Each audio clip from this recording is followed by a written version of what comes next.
Господине Поповски, денес прочитав случајен текст, вели во овие 113 дена власт на Социјалдемократскиот сојуз од Република Македонија се иселиле 20.000 млади лица. Второ вели, во овие 20 дена Република Македонија задолжена за 410 милиони евра. Господине Поповски, во вашиот говор имаше повеќе поенти, и јас ќе се задржам на едно 6.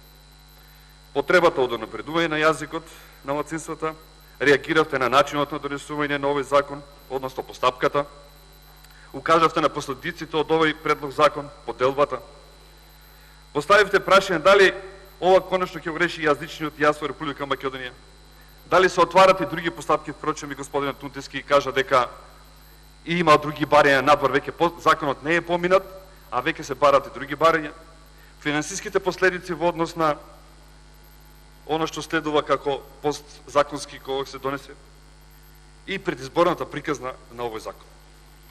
Јас би сакал да ви кажам дека се согласувам и со вас, дека има потреба да се унапреди овој закон, законот за јазиците на малцинството и така натака, впрочем во Македонијето јазичен јас еднаш за секојаш да го отфрлим од дневен ред.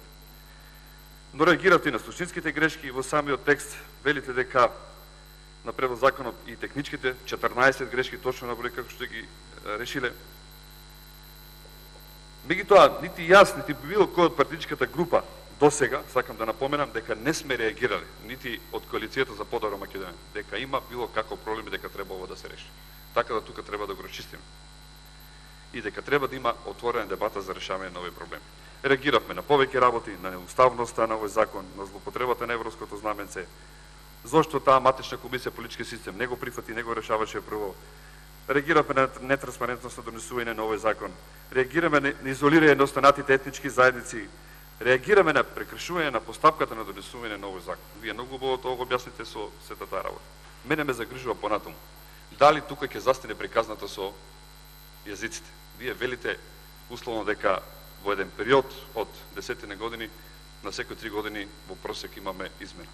Еве веќе не е завршен законот, ние веќе имаме и други бари. Тоа впрочем го потврди господин Тунтевски, каде што рече дека веќе и БЕСА и самите тие биле тука некаде на граница, меѓутоа и најави и јавна дебата и најави амандмани. Сега што точно тие и каде ќе реагираат амандмански во однос на овој текст, јас не знам. Меѓутоа мене ме загрижува и барањето од ДПА дека веќе имат барање со нешто што барат изедначување на двата јазика, меѓутоа и на езиците и на писмото. Така да веќе јас се плашам на таков дел, а вклучително финансиските импликации во однос на овој закон, предлог закон, може да бидат сериозно, многу Никола Поповски, контрарепика.